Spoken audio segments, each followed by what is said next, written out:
Honestly, we haven't seen anything like this in decades. Give me 48 moves, you'll see what I mean. The world chess champion, no less, kicks off with the king pawn here, and his opponent goes for an aggressive Sicilian, a fellow Indian, Aravind Chichambaram. It's the Prague Masters, an elite event, round 6, sort of halfway through the tournament here. Gukesh D, after facing the hyper-accelerated dragon, plays pawn to c3, preparing for the big centre. And keep your eye on this guy, by the way. What an absolute legend that bishop becomes. d5 is played. Now, me, myself, I'm usually taking here. This is analysis mode, but I just want to show you this quick line. I discovered it using Lotus Chess. Obviously, it's the only app that I use for my openings now. And the whole point is that you offer a piece sacrifice. Best is to decline it, because if takes, wham! Look at this tactic, and you win the queen. And you can't avoid it. You still win the queen. So it's so cool. Most players don't fall for it, but some do. I always take there. Use Lotus Chess if you want these kind of trappy ideas. Crush your opponents so fast. Link is below. I love it. It's absolutely free. This game saw bishop b5 check. Let me turn down the volume a bit here. This bishop interposed, takes, queen recaptures, and now Gukesh takes that space. The knight developing here, and pawn d4. It's a connect 4, an overpowered sight. He goes and wins himself a day out at the bowling alley. What a lucky guy. Look at those hips. In response, we see f6. Normally very stinky, drafty around the king. But you're breaking up the centre. This is the game. Recaptures. Here comes the star sniper. Pawn now defended. e6 on the board. Natural stuff. And the explosive c4 is posted up. Trying to break up that clump of pawns. The BBC, also known as the big black centre. Aravind doesn't want any part of it. You know, if you push, well, you give up the e4 square. So he just calmly gets his bits out, cementos the centre. This knight develops into the game, and it is crunch time. It's a lot of pressure there. So we see takes. Wasn't forced, but it's not terrible.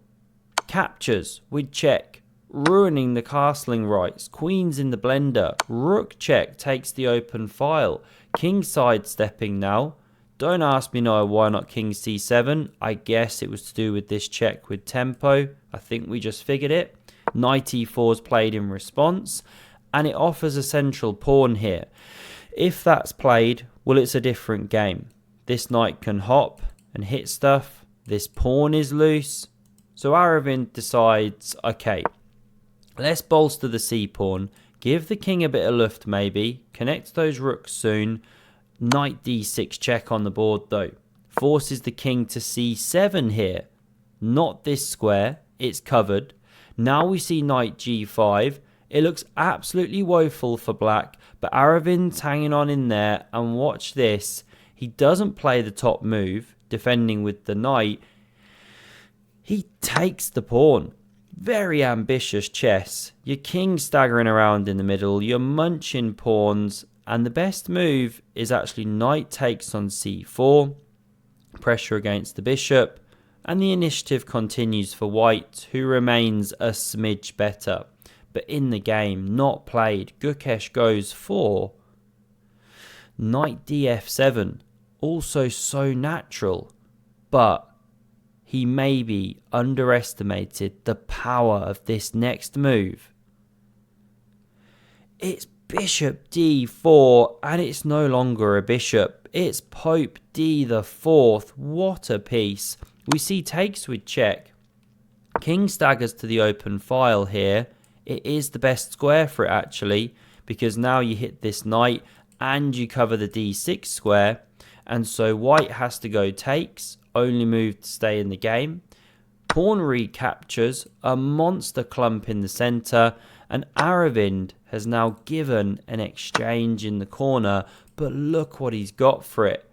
Gukesh desperately tries to break up those pawns. This one advances. Bishop e3, using the fact that the pawn's pinned. It's about to drop. So knight f5 on the board. Covers. g4's of course a line.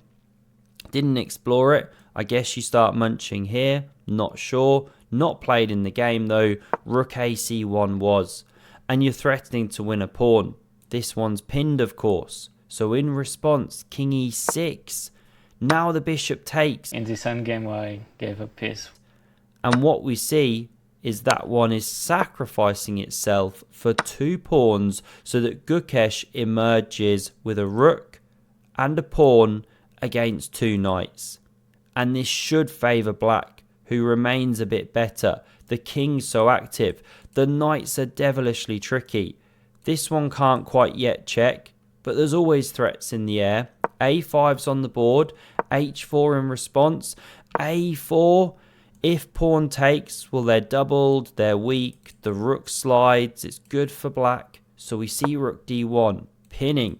Now this takes, rook recaptures, knight's pinned, remember. So this pawn's about to drop. King c5 playable, rook b8 selected, h5 now. Going to break up those kingside pawns and generate the counterplay. You know, it's 3 on 2 over here. I'm struggling today, as we can see. HG, rook sliding over, going for the pawn. And this one just quietly marches in. Gukesh is under pressure. He checks, king b4, rook b1 check, king a4, rook stepping up to the second here, but here they come, those crazy Kermit knights hopping all over the board. Pawn now covered, f4, dismantles that knight position, but after it hops into the c4 outpost, there's just no respite for Gukesh. The rook moves again. This is a fantastic move, and you cannot actually take the pawn on g6, even though you want to, because knight e2 check is the move. If you step this way, or to h1, same difference, you actually get mated like this, because the king cannot escape. Some kind of Anastasia's mate, right? Let's back it up. If after check you don't step to the h-file, you step this way, well, here comes the second noble steed. You're forced into the discovery, and that spells curtains. This is how the game could proceed. If you take, still no good. Black a piece ahead, and this pawn should win the day. So let's run back. We didn't see rook takes on g6. King h2 selected. This knight jumps in, hits the rook. You still can't take for the same reasons. So we see this rook sliding away from the attack, but to the wrong square. Gukesh should have played the rook into d3. He didn't. He put it here, and we're going to see the subtle difference. Now, if you check, this time it's not a killer move because the rook can interpose on h3. You know, it's not on g6. So we didn't see this. We saw the second brilliancy of the game, and it puts a nail in the coffin here. Knight e3. And you're threatening to fork, win a rook, so what to do? The other threat, of course, is bringing this rook over if this one ever wanders too far. So this was played. It's the best response, but it does mean that white now loses an exchange. King g3 was played, rook recaptures, king takes, and this one drops with check. And this is the reason right here, right now, why the rook should be on d3. Because in this entire variation, with the rook standing here, the king can step to f3, pick up a tempo on this rook, and with the rook on d3, it quickly marches up to d6, where it pressures this pawn and can very quickly swing behind the b pawn. F pawn pushes, should be a draw. But that was a fantasy. This is reality. King h4 is played. And now there's only one winning move. The only winning move. It's the only move? The only winning move. It's the only move? The only winning move. It's the only...